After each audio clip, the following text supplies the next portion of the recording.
Okay, then, good morning, everybody, and hope you're all well. Well, as you know, last week's events once again revolved around the Israeli-Hamas war in Gaza. So we'll continue today to cover the most important developments related to the conflict and updated almost hour by hour what's going on. This war started out as a very strange conflict. Until a couple of days ago, until Friday, we did not know when or even whether the long-expected Israeli ground invasion of Gaza would take place. And that's map number one. Michelle, please. Today, as the invasion has started, we don't know much more, actually, except for the fact that on Friday night, an unknown number of IDF troops, the Israeli Defense Forces, entered Gaza, and they entered Gaza from three directions, which I'm going to show you as soon as Michelle puts up this map. They engaged the Hamas militarily and called Gaza City a battlefield. Michelle, could you just remove the poll and instead put up the map? Because I like to show where the IDF entered Gaza. Three different columns of soldiers and tanks.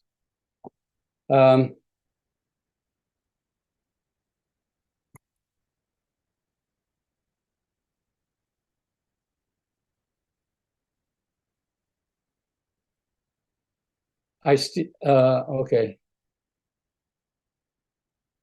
Thank you. But on my screen, the quiz, the poll covers the map.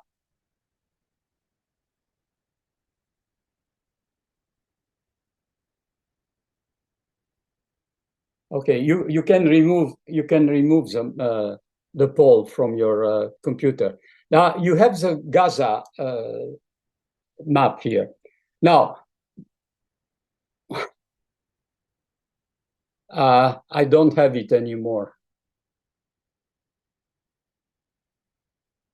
Can you please put it back on, Michelle? Thank you. You have the map of Gaza here. You can see North Gaza, and now what the Israelis have done.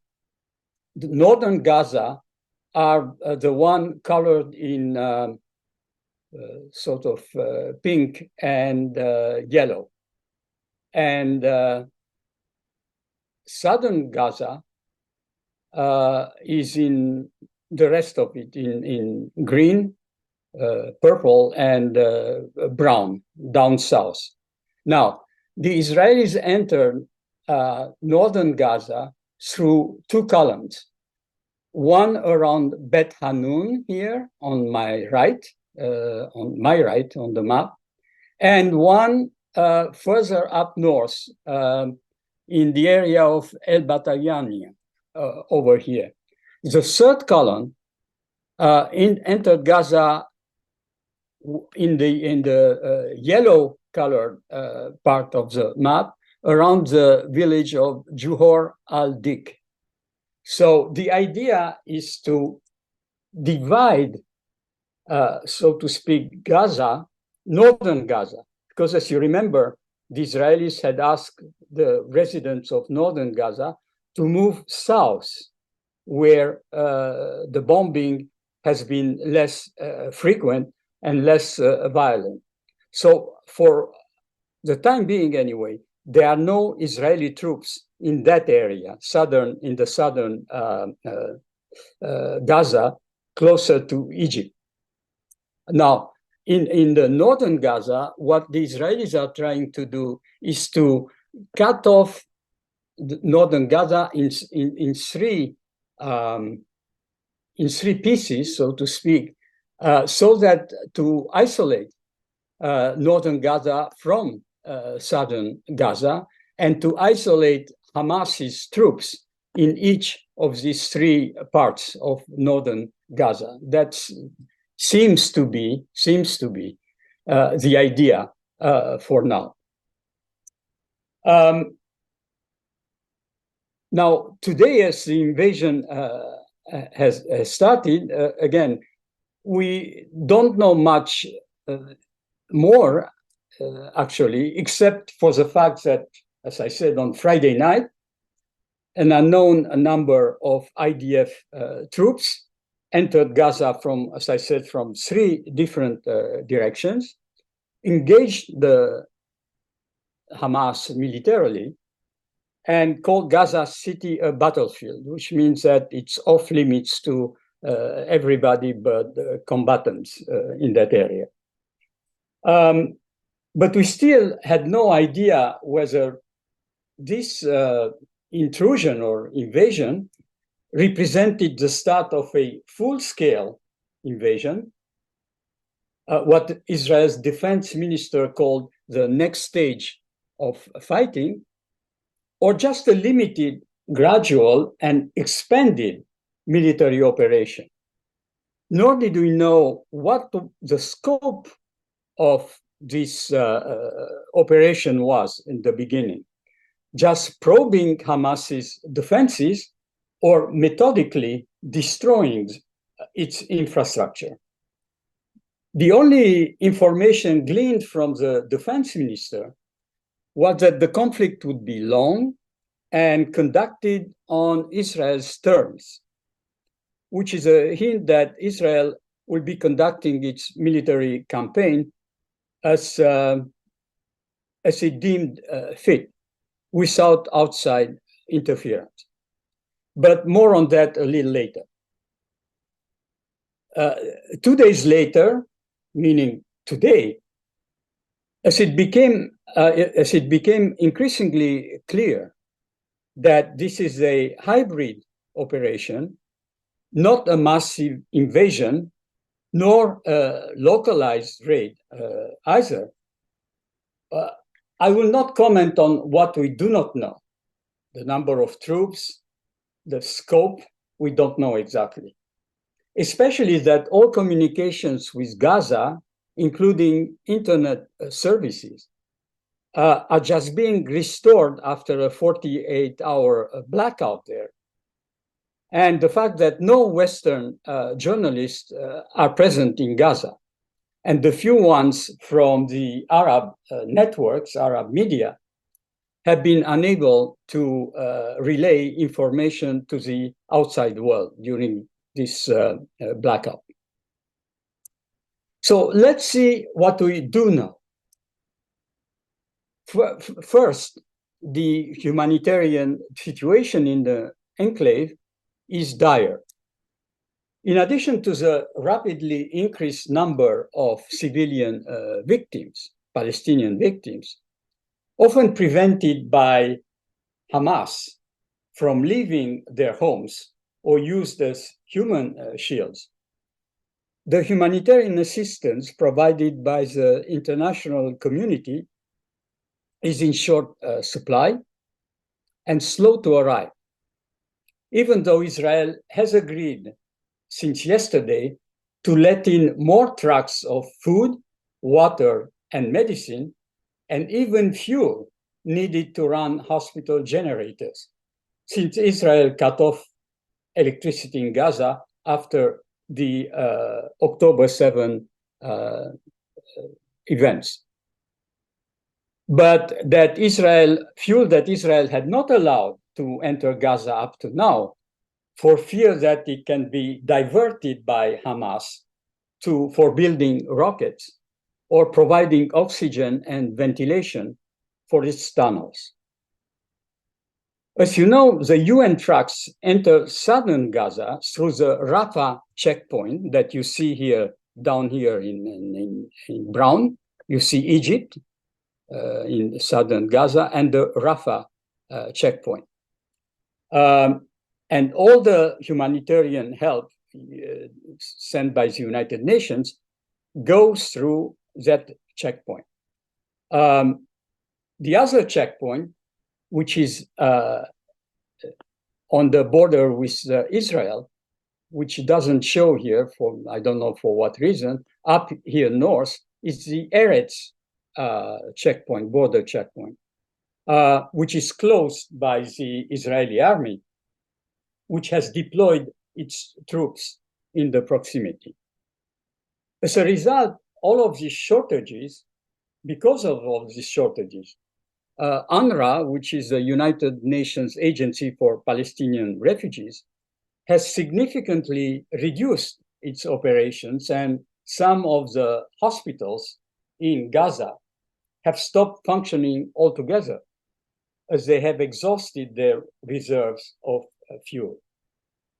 On top of that, several hundred binationals, including apparently 600 Americans, and here I'm not talking about the hostages, okay, are still being held against their will in southern Gaza, near Rafah, by Hamas as a possible bargaining chip in the future. That was the situation on Friday, when the decision to invade was still on hold. And now we know why this decision was the decision was still on hold. First, because the Pentagon was concerned that the Israeli military did not yet have a clear pathway to achieve Prime Minister Netanyahu's goal of eradicating Hamas, that it needed to decide whether to try to take out Hamas by using surgical airstrikes combined with targeted raids by special operation troops, as American warplanes and Iraqi Kurdish troops did in Mosul, in Iraq, or roll into Gaza with tanks and infantry, as US Marines and soldiers did in Fallujah, also in Iraq, in 2004. The answer to that question is being provided as we speak. Israel has decided to conduct a gradual operation, mindful of limiting as much as possible Palestinian civilian casualties, as well as its own casualties, Israeli army casualties. And first and foremost, by considering the fate of the some 240 hostages detained in Hamas's tunnels, fate that is still being subject to negotiations, apparently, at this time. What we know here is that the ground operation will result, unfortunately, in heavy losses and take a long time to complete, judging from the 9 months campaign that it took to rout the ISIS from Mosul. And in that case, ISIS had only 2 years to prepare its defenses, whereas Hamas has spent 15 years to build up its military capacities that integrate subterranean, ground level, and above ground fortifications, communication tunnels, emplacements, and fighting positions. So even though the administration insisted that the US does not tell Israel what to do and how to conduct its business, the Pentagon sent last week a General Glynn, to Tel Aviv, along with a group of officers, to advise, quote unquote, the Israeli high command on the challenges of fighting an urban war. Well, if that's not interfering, however well-intentioned, it comes very close to it. And in fact, the General Glynn, returned to the United States on Friday, the day when the Israeli army entered Gaza. The administration has also been pressuring Israel to delay its offensive in order to allow more time for hostage negotiations and aid delivery. This is now obviously a moot point, but the additional time requested by the American side does not seem to have helped the humanitarian assistance that has been, as we saw, largely insufficient and painfully slow. And the hostages are still detained in Hamas's tunnels, with only 4 released after lengthy negotiations conducted through Qatar. At this point, I'd like to say a few words about this tiny peninsula in the Persian Gulf, and that's map number 2, Michel, please, whose emir elected to practice, unlike many actors in the region, an all-around foreign policy that keeps open lines of communications throughout the region and leverages its ties with a diverse array of players, giving Qatar a somewhat outsized role on the international scene. For instance, thank you, Michel.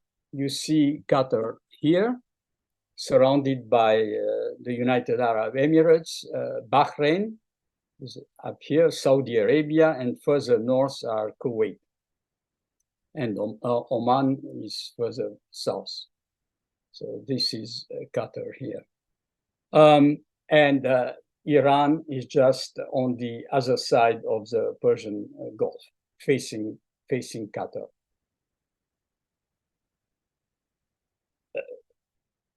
For instance, as a champion of the Palestinian cause, that wealthy nation of 2.7 million pays the salaries of civil servants in Gaza and makes direct cash transfers to poor families there.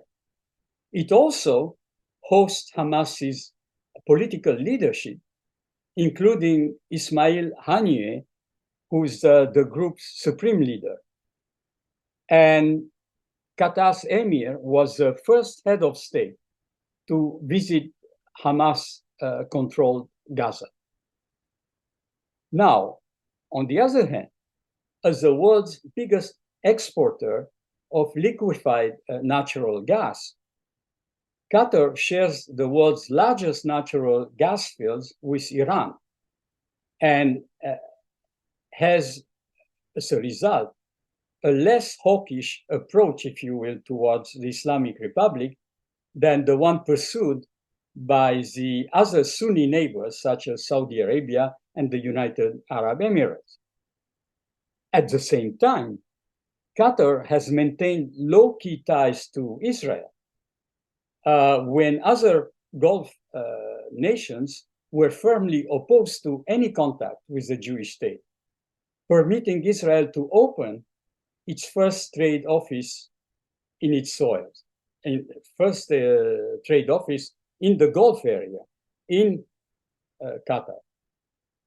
But natural wealth does not entirely explain Qatar's unusually open and some say ambiguous foreign policy. The real explanation lies in its close partnership with the United States that views this tiny emirate as a major non-NATO ally.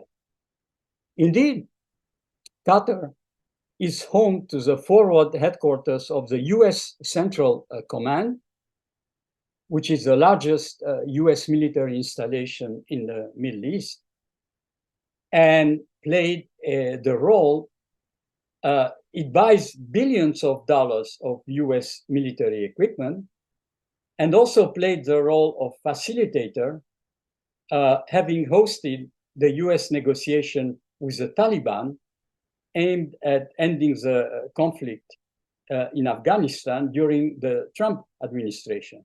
And more recently, under Biden's watch, served as a major center for Washington's massive evacuation effort of Americans foreigners and Afghan allies from Afghanistan when the US withdrew from that country.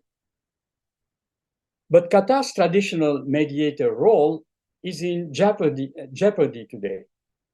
Indeed, since Hamas's cross-border attack in Israel, the White House has adopted the Israeli government policy of likening Hamas to ISIS and has been pressuring foreign governments and financial institutions, including Qatar's, to cut ties with the group. Apparently, the emir has agreed to revisit his country's association with Hamas after resolution of the international hostage crisis involving more than 230 people in Gaza, more than half of whom have passports from foreign countries. Hamas's political leadership's permanent residence in Qatar has also become an issue in the Congress. While the potential departure of Hamas leaders from Qatar would represent a victory for Israel's supporters, it would risk driving the group representatives to find refuge, to find residence in less friendly countries to the United States, such as Iran, Algeria, or Sudan, potentially diminishing the West's ability to negotiate thorny issues such as ceasefire agreements or prisoner swaps that Qatar had been conducting up to now. Now, the second reason for the IDF's delayed invasion of Gaza is domestic related.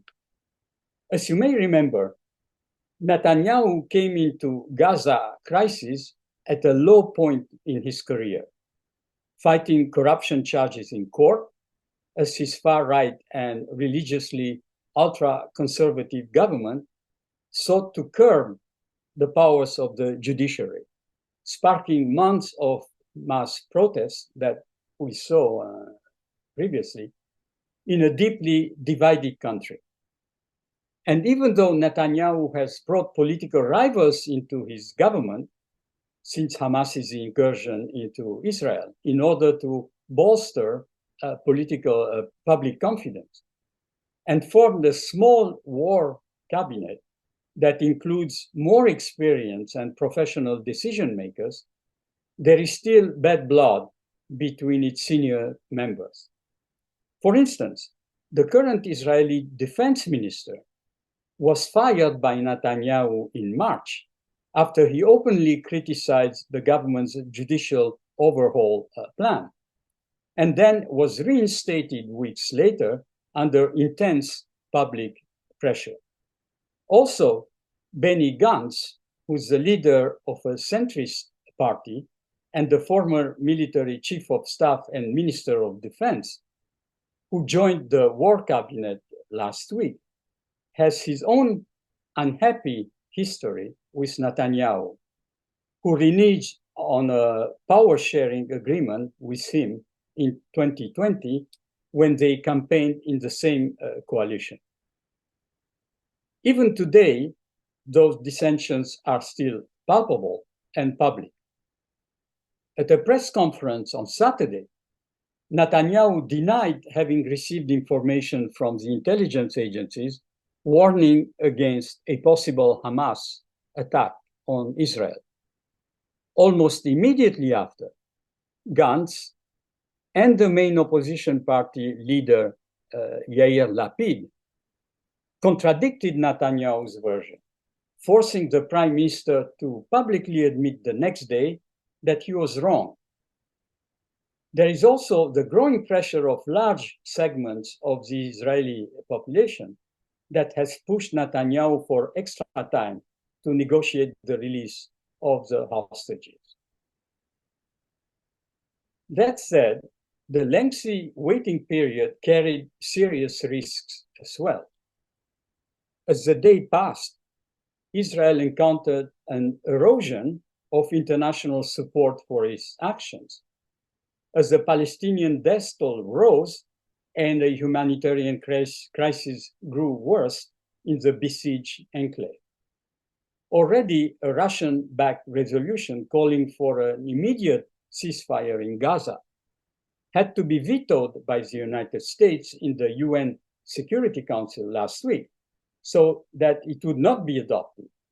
Also, in the UN General Assembly, that comprises, as you know, all 193 member states, a non-binding text calling for a humanitarian truce in Gaza received 120 votes, 100 out of 193, with only 14 1-4 against and 45 abstentions. And the UN Secretary General issued a statement that while condemning Hamas's terrorist attacks, said that the attack had not happened in a vacuum and noted that the Palestinians had suffered more than 5 decades of occupation and oppression by Israel. But Israel, which opposes any kind of humanitarian pause or ceasefire that would enable Hamas to regroup, denounced that statement and called for the Secretary General's resignation. And that is not all. A EU member states meeting in Brussels last Friday also reflected the opposing views of its members on that issue, with countries like Ireland, Portugal, Spain, and Belgium calling for a ceasefire, with France, Germany, and Italy, just to name a few, suggesting only a humanitarian pause in the fighting. Well, the difference between pause and ceasefire is semantic. Both mean a stop in fighting. One is longer, the ceasefire, and complete. The other one, a pause, is shorter. It would be just a humanitarian window for delivering supplies to Gazans. But basically, it would mean a stop in the fighting. Some other leaders went even further, like the Turkish president, Erdogan, which publicly called Israel a terrorist state, and the Iranian president, who warned that Israel had crossed the red line and is forcing other regional actors, like the Hezbollah in Lebanon and also in Syria, to consider a military intervention. A military intervention by Iran, obviously, would force the US military deployed in that area to get involved. The controversy has even spread within the President's Democratic Party, whose most progressive and left-leaning supporters have been increasingly critical of Biden's unwavering support for Israel and have called for an immediate ceasefire on the ground that the Palestinian cause is an extension of the racial and social justice movements that dominated domestic politics a few years ago. But whatever the outcome of the Israeli military operations is, the October 7 events have shattered 4 major assumptions that have traditionally defined, if you will, the Israeli-Palestinian conflict. The first one was that Hamas could be contained and the conflict managed. To that end, Netanyahu carried out for years a strategy designed to weaken the power of the Palestinian Authority, which, you know, rules the West Bank, by allowing Hamas to retain control over Gaza. By doing so, when the sinking, Hamas, supported financially by Qatar, would concentrate more on governing the enclave and become more moderate through that responsibility. By the same logic, Israel provided essentially free electricity and enough water, food, and medicine for people in Gaza to get by, and allowed a small number of Gazans to work in Israel. However, for security reasons, Israel kept most of the population locked inside, what many called an open-air prison. This entire strategy of weakening the West Bank Palestinian Authority while strengthening Hamas in Gaza had one purpose: to prevent the establishment of a Palestinian state. After the October 7 event, that concept of managing the conflict has obviously failed. The second assumption was Israel's invincibility and military superiority. Israel possesses what is widely considered the best and most sophisticated military in the Middle East, with an American commitment to keep it more technologically advanced than any of its adversaries. With their main concern, a potential war with Iran, Israelis were convinced that they had good intelligence on Hamas through tiny Gaza, and with American help, good intelligence about Iran and Hezbollah in Lebanon. But much like the US on September 11, an opponent with far fewer resources carried out an attack that was never imagined and thus achieved major strategic surprise. While Hamas equipment is relatively low-tech, it used drones and its own intelligence to defeat Israel's supposedly invincible border, which was replete with sophisticated cameras, sensors, and automatic guns. Israel's overconfidence, complacency, and over-reliance on technology, as well as the fact that October 7th happened to be a Jewish holiday, were all instrumental in its defeat that day. And Hamas's ability to keep its plans secret, despite the several hundred fighters who must have been informed, was a serious blow to Israeli pride in its human intelligence on the ground. With Israeli military credibility suddenly questioned, concerns have now emerged in Israel about what surprises Hamas must have in store for the Israeli land invasion. What is already abundantly clear is that more than 3 weeks of Israeli blockade and bombing do not appear to have degraded Hamas's ability to fight. The group is well stocked in fuel, ammunition, explosives, as well as food, water, and medicine to keep fighting for weeks and months to come without resupply, having prepared themselves for such an eventuality. The third assumption was that the Arab world is moving on despite or at the expense of the Palestinians.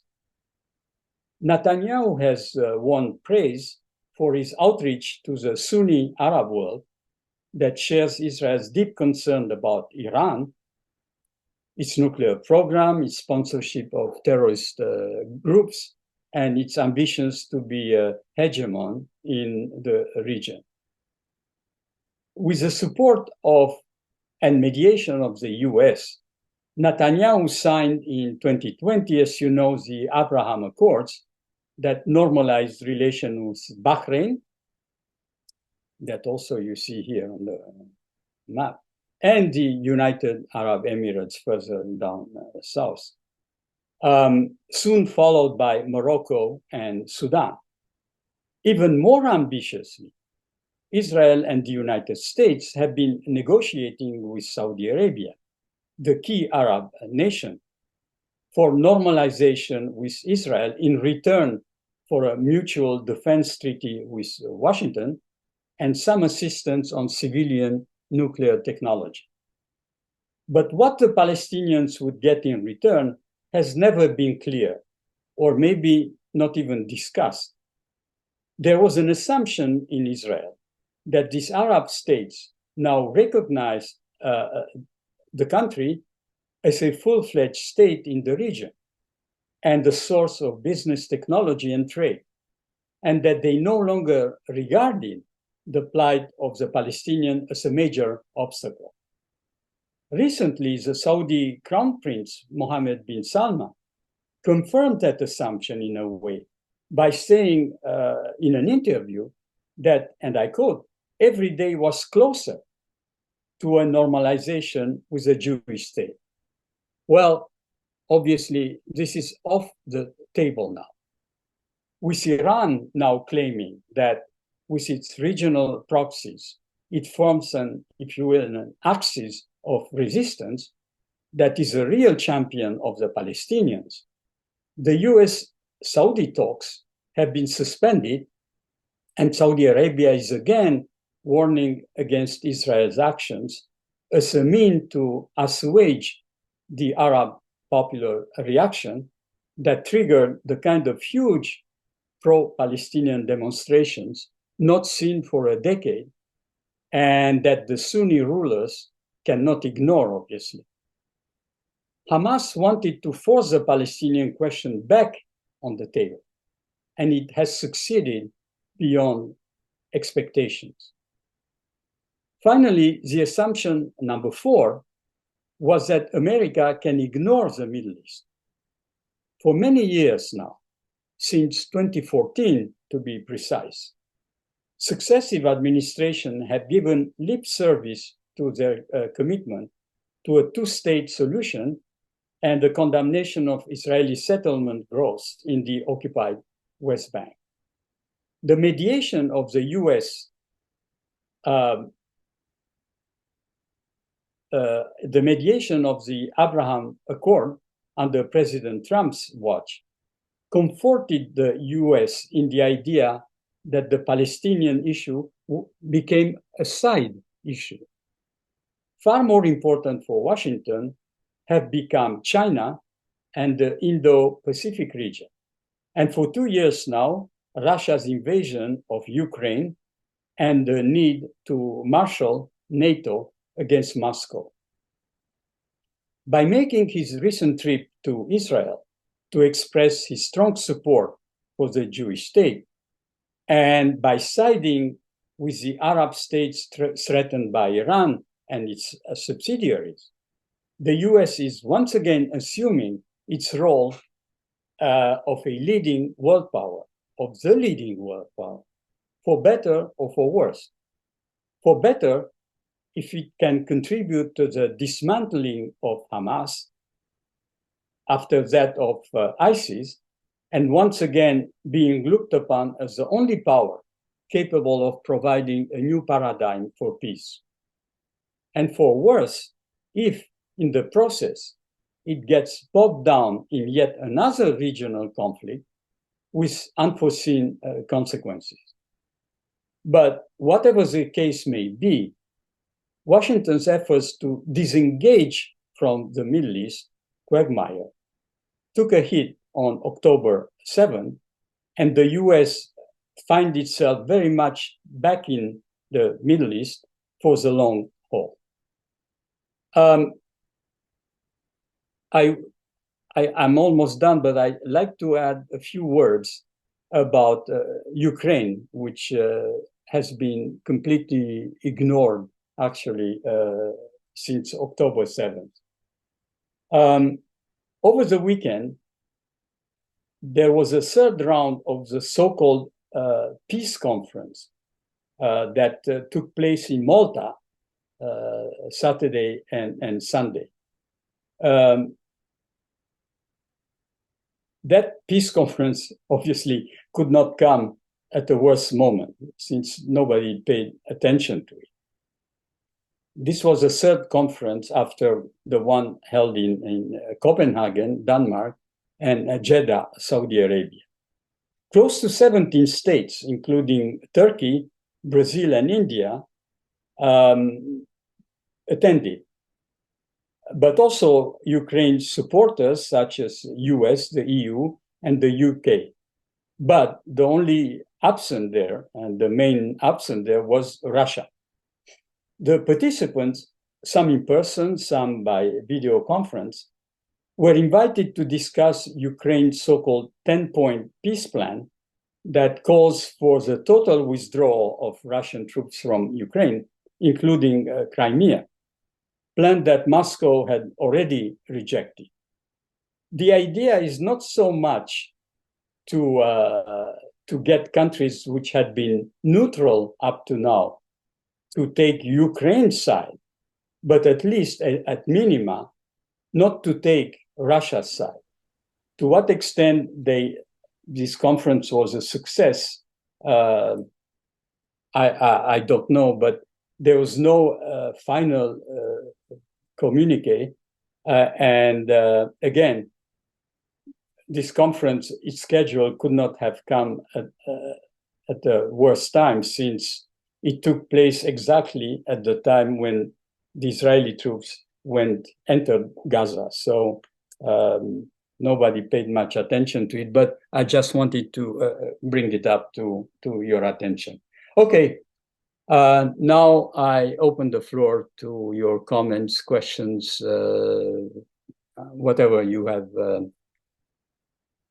to say, most likely on the war in Gaza.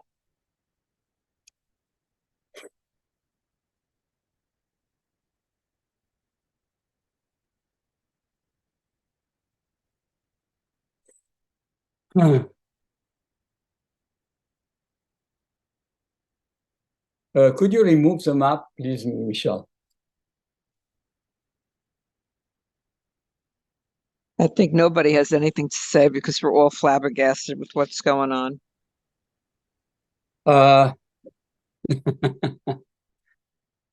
That's just a comment. But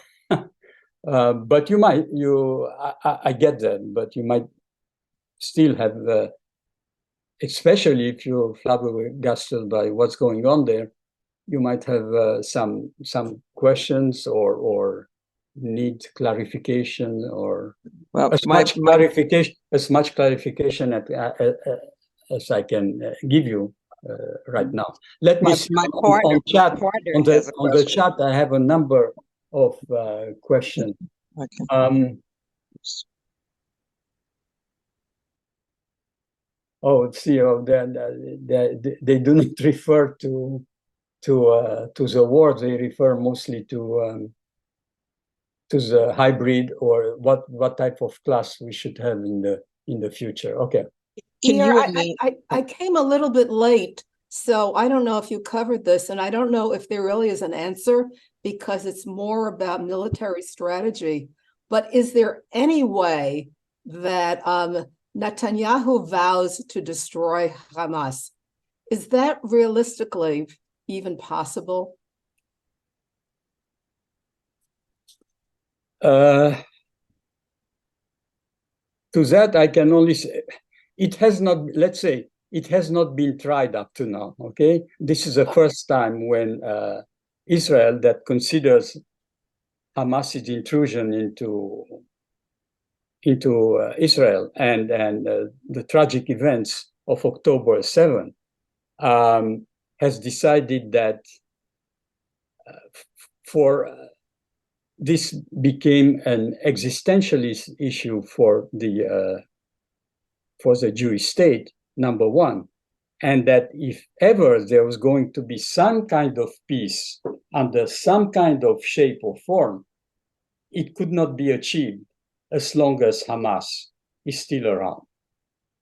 So the way Israel is presenting this invasion is to try and separate, if you will, the civilian population from Hamas by basically arguing that by getting rid of Hamas, the Palestinian population in Gaza would be free from Hamas's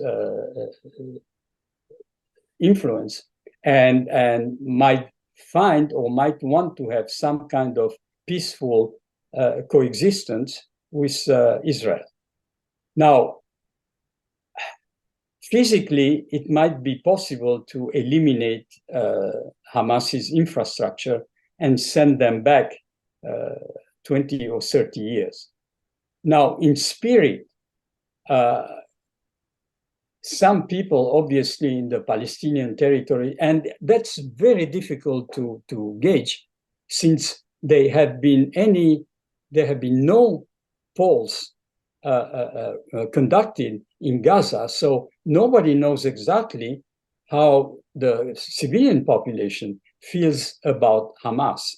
The only thing that we know about Hamas is that back in 2007, Hamas was voted in as a government of Gaza by the Palestinian population in Gaza.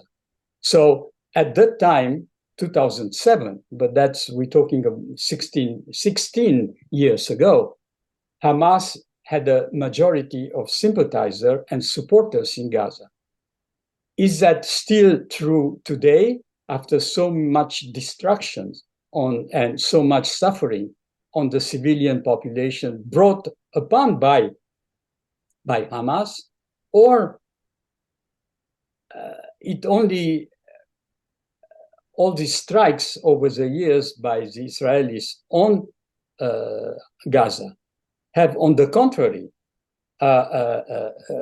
increased the feeling and of resistance of the population towards Israel, and hostility and even hate towards Israel, which might explain why Hamas was so popular in Gaza. So it is very difficult to answer your question as to where to go once this war is over. Now, to answer more precisely your question, is it realistic to get rid of Hamas in Gaza altogether? It's very difficult to answer that question. They might be able to destroy Hamas's infrastructures once and for all, and then what comes after? That is a big question, and nobody has answered that question up to now. And this is also why the American side has been asking the Israelis to delay the invasion, because I believe that not even the Israelis knew exactly what would come once Hamas is removed from Gaza and its influence is removed from Gaza. Some people suggested a pan-Arab occupation of Gaza. Now, that would imply that other Arab countries might be interested in ruling temporarily till the elections, if free elections are organized in Gaza, would imply that a temporary pan-Arab force be established in Gaza and rule Gaza for a while. The question is, do other Arab countries, are there Arab countries ready and willing to get involved in Gaza? Let's not forget that Gaza, before it was occupied by the Israelis back in 1967, was under Egypt's ruling. And they couldn't wait to get rid of it. The Egyptian couldn't get rid of it. They were very happy to get rid of it and to let the Israelis run it. In turn, the Israelis, when they took over Gaza, they couldn't wait to get rid of Gaza as soon as they could. And actually, in 2004, they gave it back to the Palestinian Authority to run it, because it was very difficult to run that enclave. Nobody wanted it.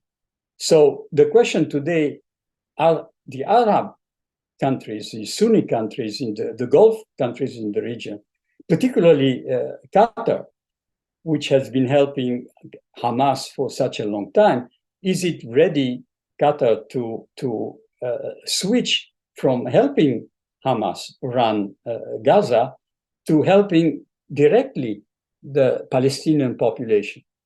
That's a big question, and nobody answered that question. Israel position is that let's get rid of Hamas first, and then we'll see. The Arab countries are saying, I'm not saying anything as a matter of fact, but I don't know, for instance, Egypt's position up to now, not as far as Gaza is concerned, but basically, yes, Egypt does not allow Palestinians to go into the Sinai Peninsula through the Rafah checkpoint that they control. It's on Egyptian soil.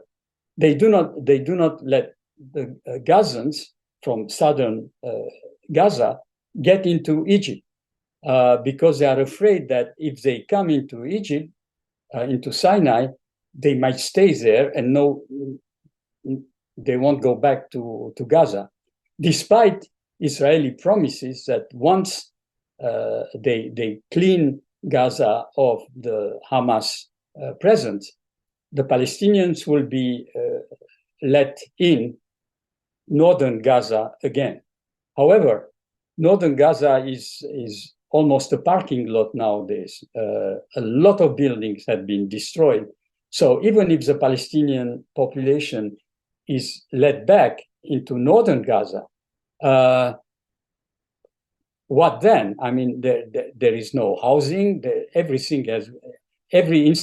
infrastructure has been destroyed. So it's not livable in that area. So where do they go for the time being? All these questions have not been resolved. And I wonder, they have been addressed, I guess, but they have not been resolved so far.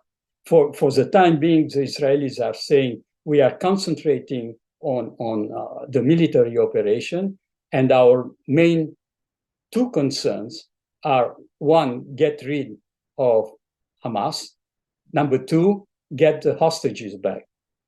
Now, how these two can reconcile, I don't know very well, because obviously the Israelis are bombing the tunnels where the Hamas fighters seem to be hiding, but maybe some of the hostages are there as well. So I don't know exactly if Israel has any information on where the hostages are held, and whether they have to go in there and clean Hamas's presence anyway. So that's another question that cannot be answered at this time. There are many things that we do not know. I gave you a very long answer to a very simple question that you put, but this is just to say that it is not clear. Okay, the idea ideally would be get rid of Hamas and have a democratic, quote unquote, ruling in Gaza for now, and then give the Gazans 2 or 3 years to get again settled back home, to organize elections and some kind of political process in the territory. But the other question is, and what if Gaza again votes for a not necessarily Hamas, because that will not be called Hamas any longer, but for another extremist movement in Gaza. Well, and then Israel will have the same issue 3 or 4 or 5 years from now. So all these questions, again, Susan, have not been answered, and there is no answer for them as long as the military intervention is not completed. Well, I realize I thank you. I realize that the words in my question were simple, but I realized it is far from a simple question. It's a very complex question, like this whole war in the area. Well, At this point, we have all to realize, and I emphasize that we cannot rule out a regional conflict today. We are at a crossroad. The big question, and again, I come back to immediate concerns, okay, not the long-term or longer-term political concerns. The immediate concern is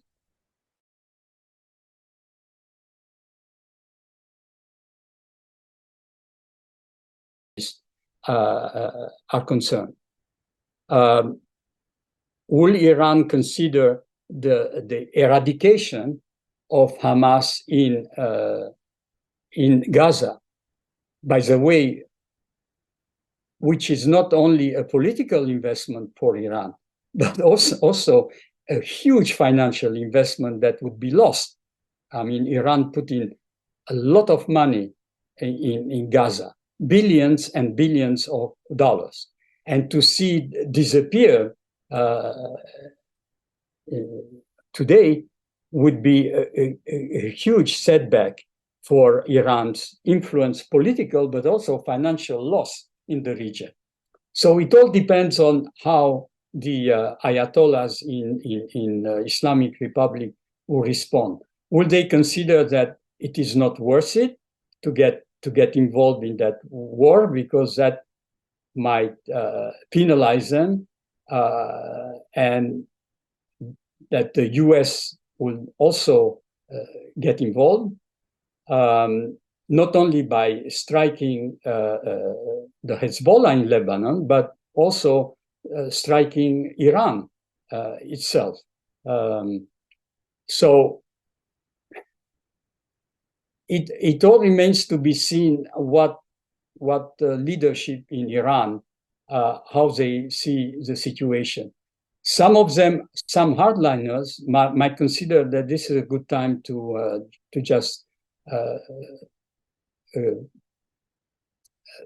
conduct a military, not themselves. I like to emphasize that Iran will never send its own soldiers, to fight Israel, but through the proxies. They have enough Hezbollah troops in Lebanon to start a war, and enough missiles in Lebanon to start a war against Israel. They might consider that Israel is weakened by its political disagreements, by the fact that they are busy in the south and they are busy also on the West Bank, where there are issues with Palestinians on the West Bank and the sort of uprising over there. So they might consider this is a good time to attack Israel, or they might want to hold back, believing that it is not worth it at this time because they still don't have a nuclear bomb to threaten the area. So they might say, let's wait for 5 or 6 years till we get a nuclear bomb, or not, or earlier, and then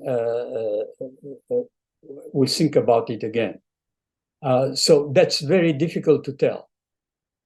But again, a regional conflict at this point, as I speak now today, cannot be ruled out. And if such a thing happens, we have totally unforeseen consequences, what other people in other still on the region might do. For instance, Turkey. So it's a very worrisome situation now. It's not only the war between Israel and Hamas, but it's also what the other players in the regions, if you will, might consider doing if this continues. And if the chances of Hamas surviving are diminished to the point where Iran might believe that it is time to do something and to show the Palestinians and the Arabs in general, Shiite or Sunnis, that Iran is the only one country that stand up for the Palestinian rights. So they have to look at the both sides of this situation and decide what's in Iran's best interest.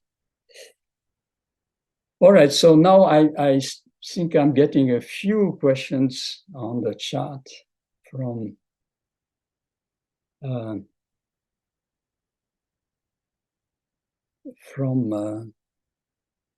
you.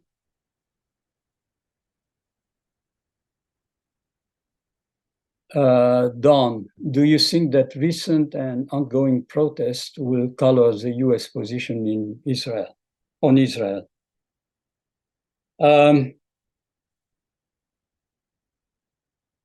It's very difficult to tell, Don, because I would have said no a year ago. I'm less sure today because of the timing. There are presidential elections next year. And for instance, the Muslim community in the United States, particularly in areas where there is a large concentration of Arab Americans, and who, generally speaking, voted for Biden in vast numbers 3 years ago, might abstain this time because they feel betrayed in a way by the president's positions in favor of Israel. So whether that will influence Biden's support of Israel, I do not believe so in the near future.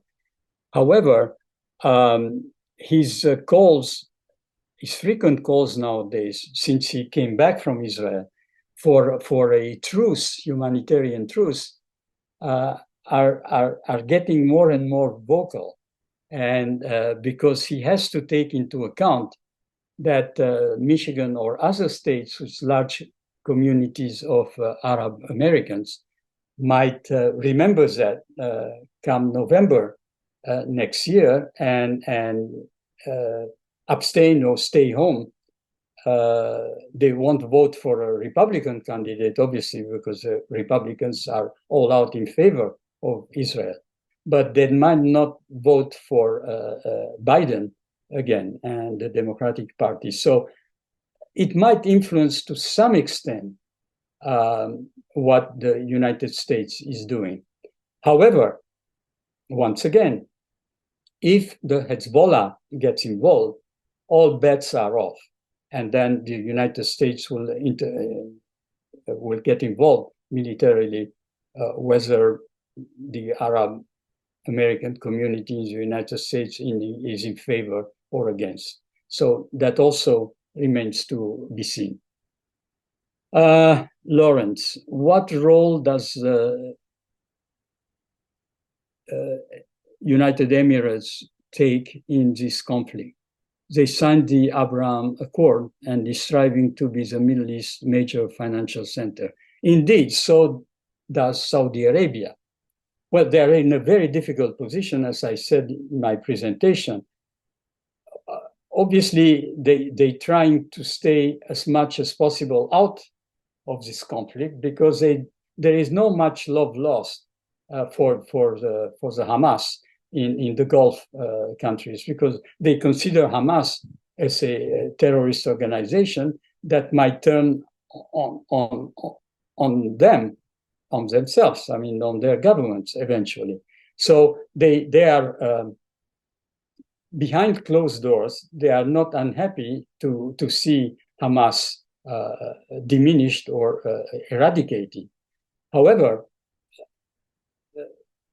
considering the public opinion and what's called the Arab Street reactions with all these huge demonstrations in favor of the Palestinians, the rulers in those countries, whether Saudi Arabia or Bahrain or the United Arab Emirates, cannot come publicly and state that they are neutral.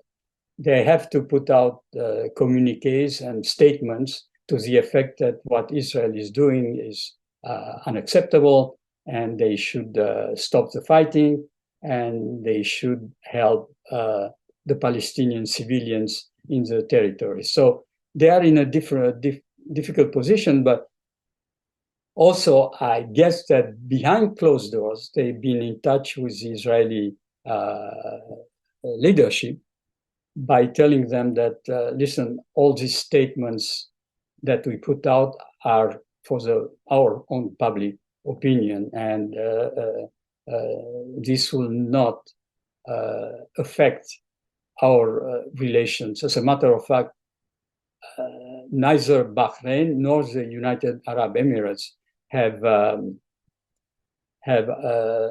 brought back their ambassadors from Tel Aviv.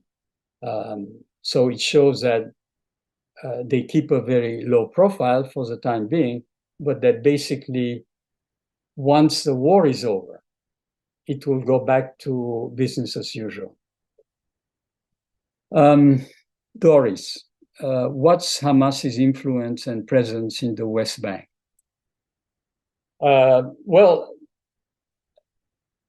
there is some influence, and there are some Hamas operatives on the West Bank, but obviously they've been hunted down by the Palestinian Authority militia, which obviously does not want Hamas's people on the West Bank. So there is some influence, particularly in the refugee camps, where Hamas has cells of fighters and operatives.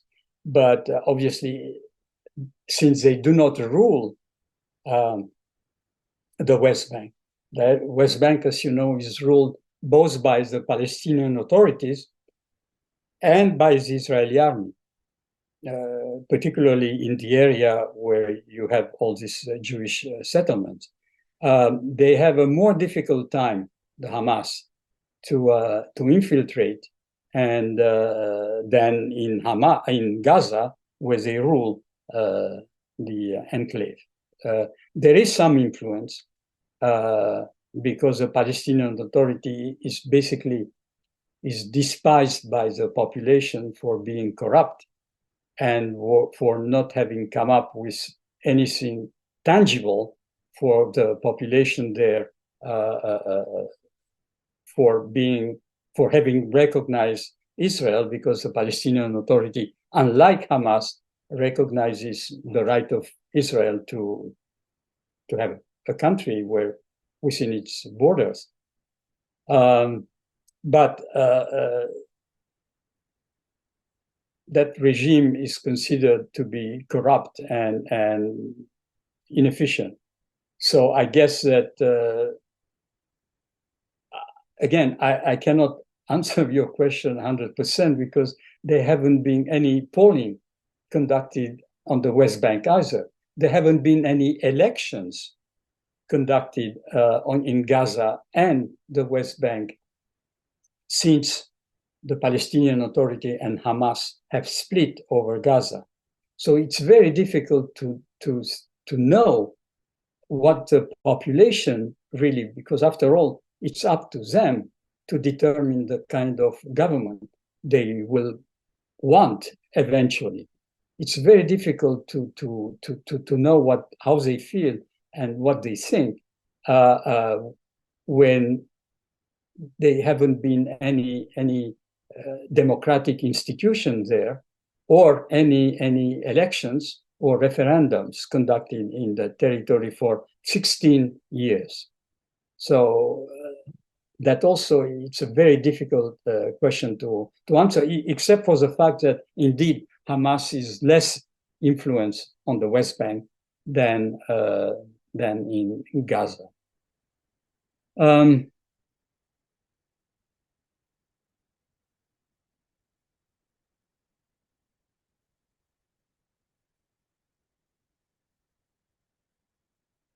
I see no more questions here on the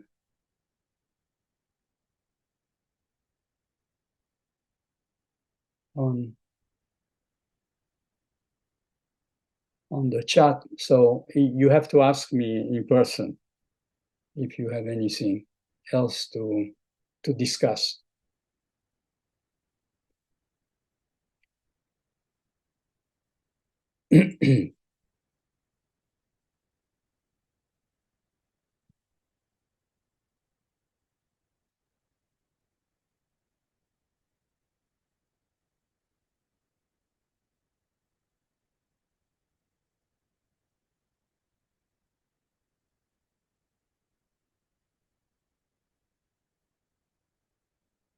Actually, I would have a question for you out of curiosity. Are you following the events in Gaza day by day, or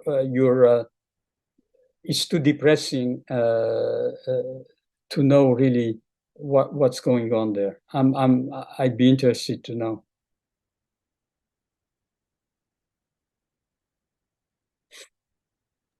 Yes, it's true. This it does get depressing after a while, and all the political stuff they throw in. You just got to take a break sometime. Mm-hmm. I get that. No, I'm actually following it day by day. I know kids that are actually in the Israeli army, so I definitely follow it. Okay. Well, that makes sense. Yeah, the same with me. I'm following it not only day by day, a little bit more than that because I listen to a whole bunch of different programs. So it's not hour by hour exactly, but it's several times a day. Mm-hmm. Mm-hmm. I'm following it day by day, but trying not to look at some of the pictures because of my family background.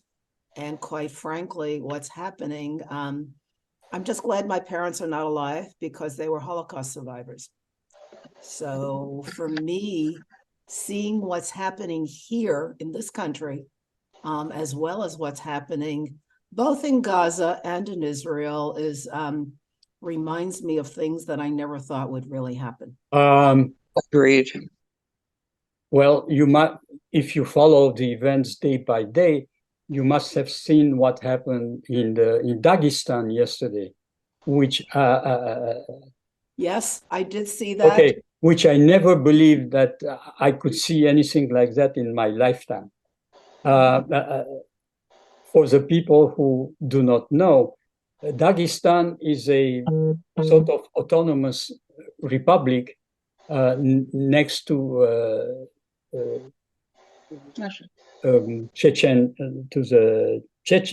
Chechnya in the Caucasus.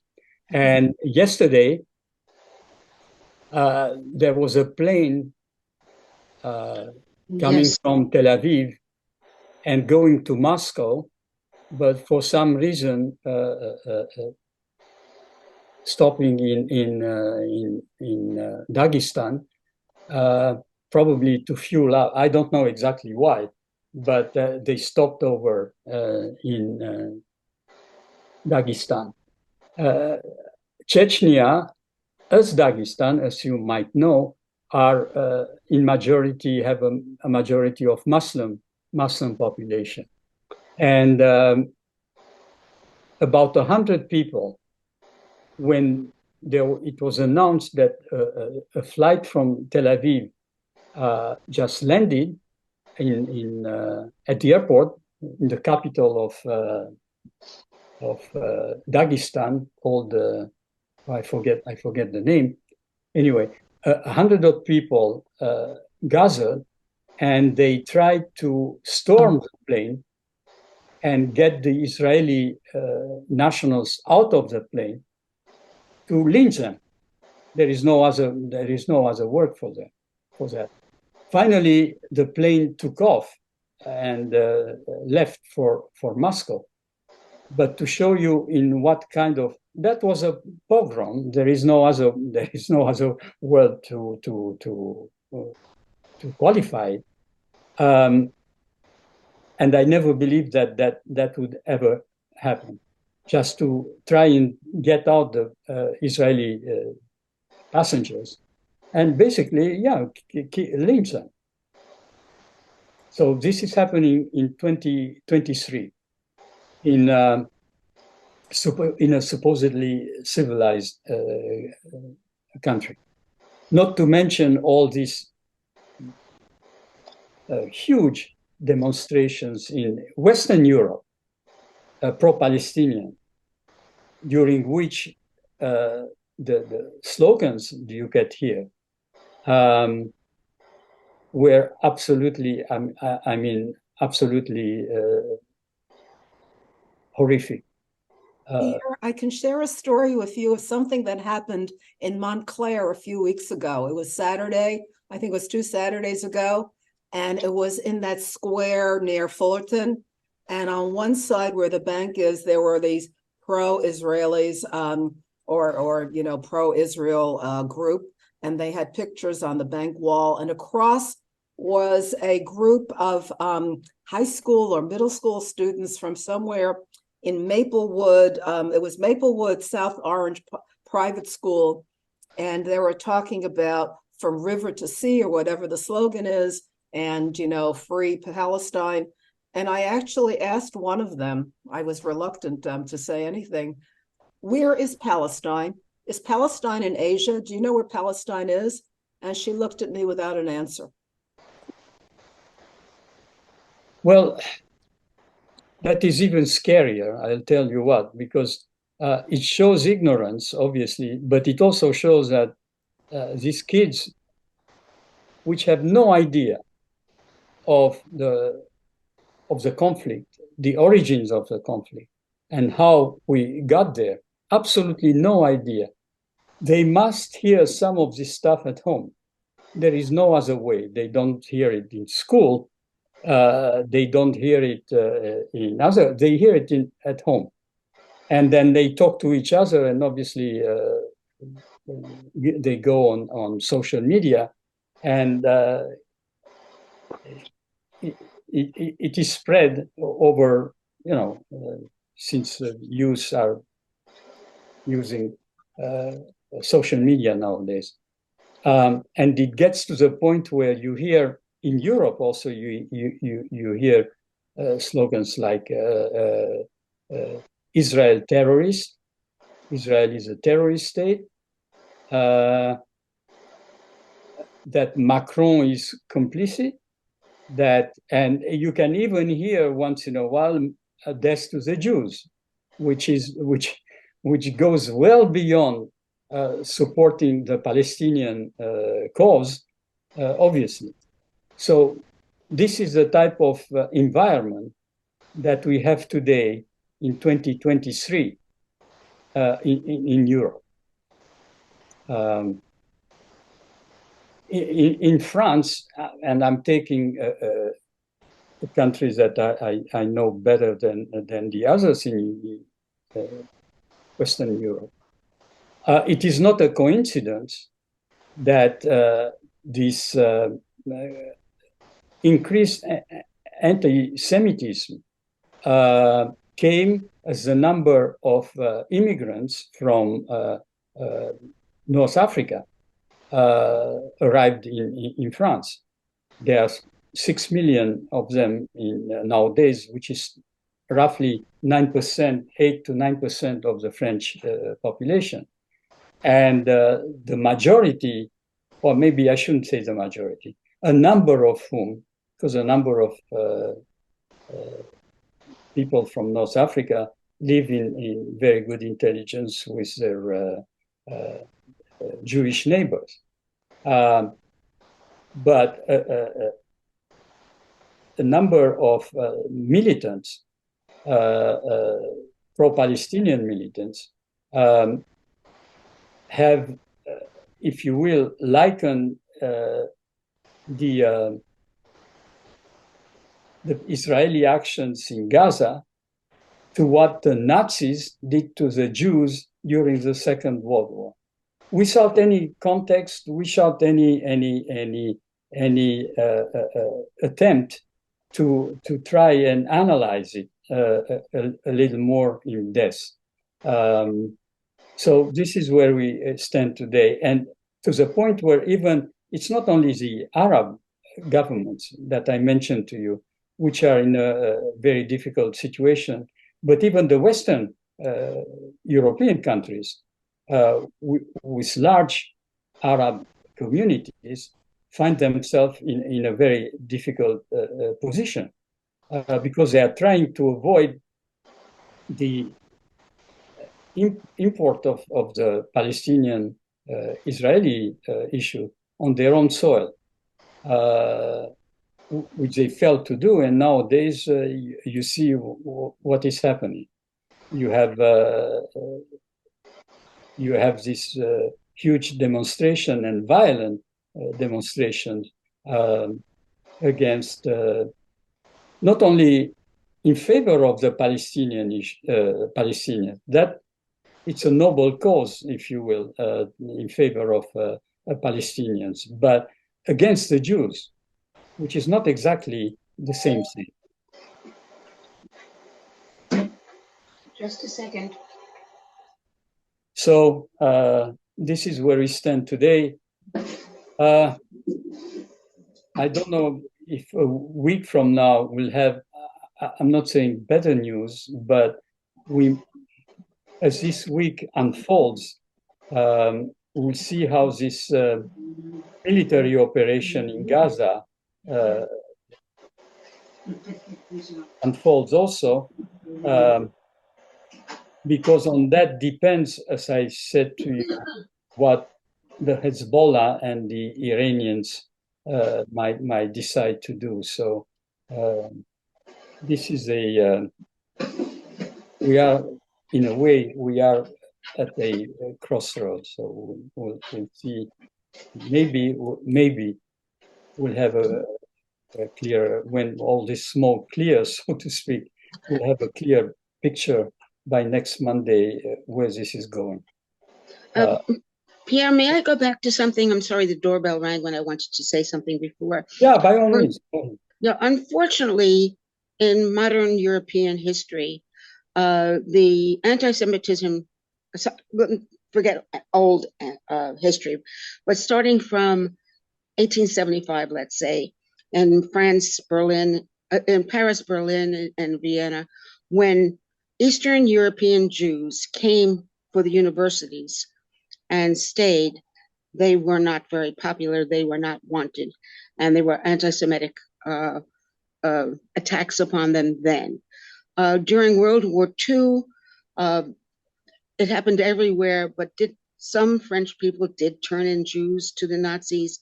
They stood by when Jews even from Paris were sent to concentration camps.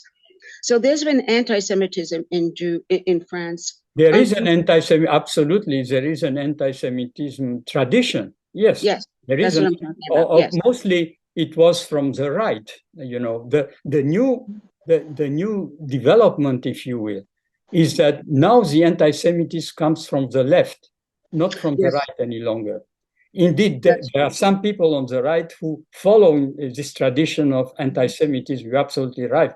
The Dreyfus trial, yes. if you remember, 1898. Okay, and then everything that followed, the Second World War, and the fact that Jews were sent to concentration camp, were picked up in Paris by French militia, gendarmes, not by the German militia, by the French militia, and sent to concentration camps. It happened, absolutely. So there is a tradition of anti-Semitism in France. But again, the new thing is that it comes from the left.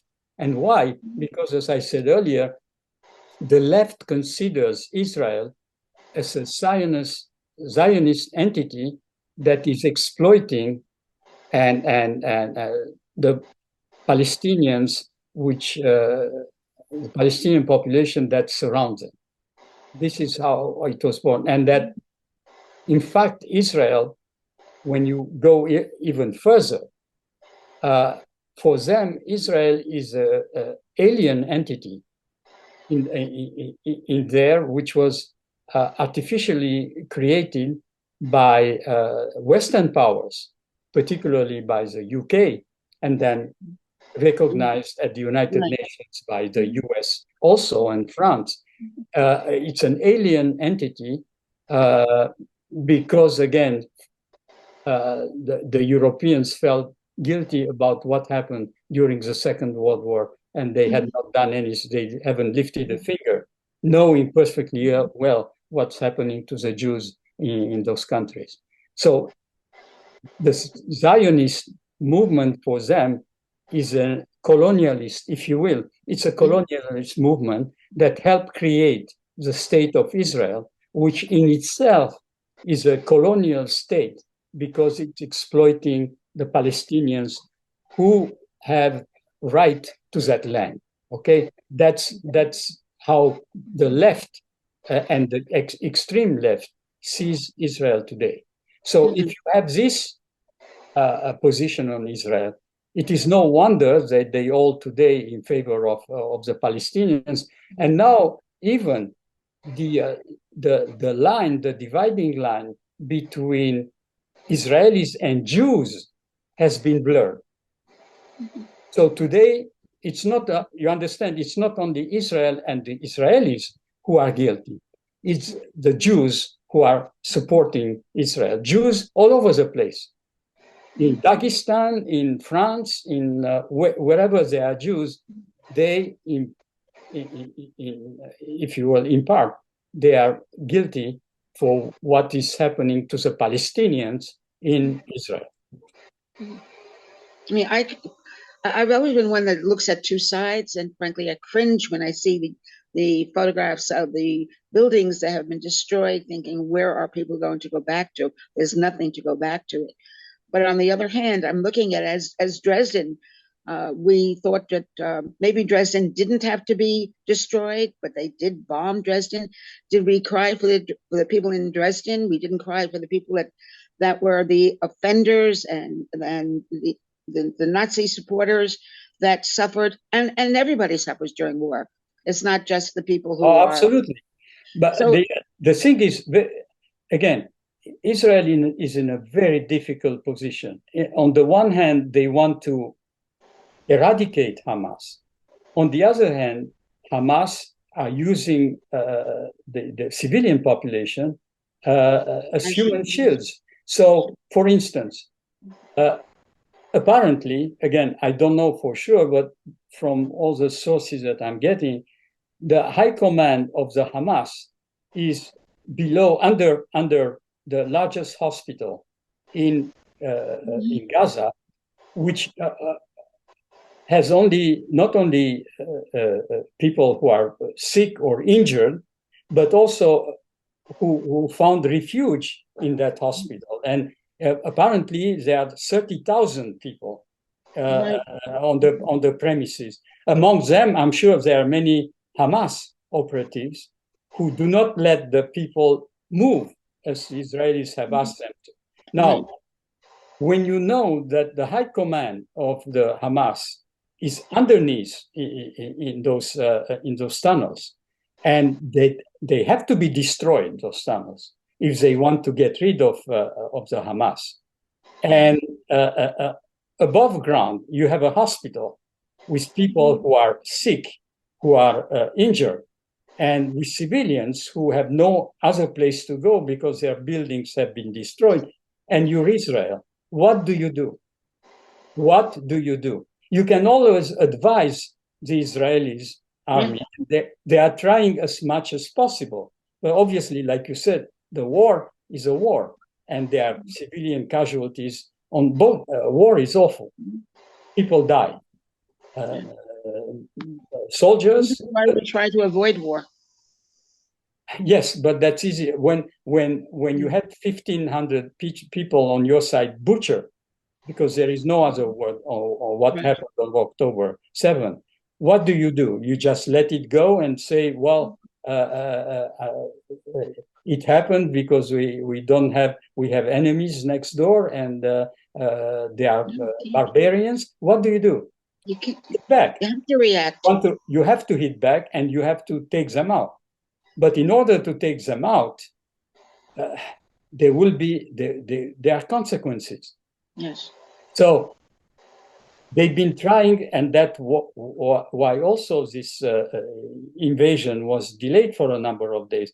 If you remember, in the beginning, Israel gave 24 hours to a million plus Gazans to go south. Okay, well, it's possible 24 hours. Obviously, you cannot. Even though we're not talking here long distances, we're talking 30 or 40 miles. We're not talking really hundreds of miles. This is not the United States. It's a small place, Gaza. So from northern Gaza to southern Gaza, it's 20, 30, 40 miles. It's not such a big deal. But anyway, 24 hours to relocate or millions of people. You can't do that. To empty a place of 1.1 million people. It's impossible. So the Israelis gave it more and more. So that happened. They gave them 24 hours on October 8th, immediately after the October 7th event. And they waited up to last Friday, which was October 28th. Okay, so they waited 27. They waited 20 days for the people to leave. 600,000 or 700,000 of them did leave, and they went south. Another 300,000 have not left, partly because some of them are sick and old, and they cannot, and some of them because they say to themselves, I'm not going to leave my house because who knows if I still, because the Hamas also is telling these people, if you leave now, you'll never be able to come back, which is again not true, because Israel is the last thing it wants is to have direct ruling over Gaza. So eventually it will come back. You're right, they have no place to come back to in many cases, but that's another story. That's war. But they'll be able to come back. To what? That also remains to be seen. So some of them have not left because of that, and some of them because, especially who are in mosques, hospitals, and schools, because Hamas would not let them, because that's where the tunnels are, most of them. So if you're Israel, obviously you want to spare the population as much as possible. But what do you do if you have still to destroy the Hamas's infrastructure? This is a huge dilemma that the Israeli army has. And this is something that most countries which advise Israel to be careful and to follow the rules of international conventions on war pretend not to see. Yeah. Well, it's more politic to say, take it easy, lay back, that sort of thing, than it is to say, go forward. They'd have a lot of problems in their own nations. And it also seems, for the time being, that the Israeli IDF, that apparently today, again, apparently, I don't know for sure, but according to my sources, they advanced 2 kilometers, less than 2 miles into Gaza today. They are trying, for the time being, to advance, avoiding getting into the areas where you have a lot of civilian population. They're trying to surround the tunnels from the sea, where apparently there are no civilians. And for the time being, there is no assault that has been on Gaza City herself, where the most of the Hamas most of the Hamas forces are hidden. Mhm. It shows that Hamas has still the capacity. They've been sending, even this morning, We have they've been missiles. sending rockets on Israel. So despite all this bombing that the Israelis have done, they still have to send in the ground forces if they want to destroy Hamas. Because Hamas, for the time being, again, we don't know what's going on in Gaza. What we do not know is that they have a huge stockpile of material, equipment, and they have prepared for this eventuality of an assault by the Israelis. And they wanted Israelis to come into Gaza. Now, how the Israelis are going into Gaza and what they are doing militarily, that I don't know. And nobody knows, obviously, that's military. Nobody knows. We don't know if Israel had took many casualties. That we don't know either. And for the time being, as long as the operations, military operations are on, we won't find out. So this is where we stand today. It's a very bad dilemma. Okay, sorry for not being more, but there is not much to be happy about nowadays, really. Okay, then we all see who's left. There are a few people left, like you.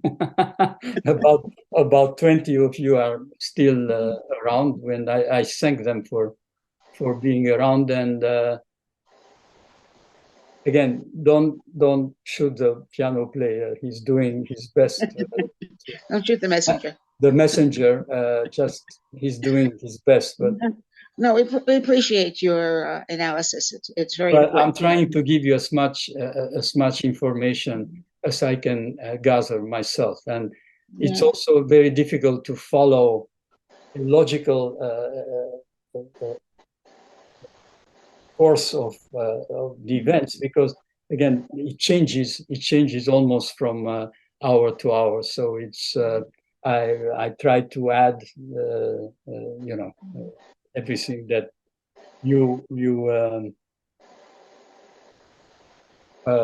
it's fit to print, like the New York Times used to say in the good old days. Okay, thank you, everybody, and well, have a nice week despite all that, and see you all on next Monday. Thank you, Michelle. Bye-bye. Thank you. Bye-bye. Bye-bye all.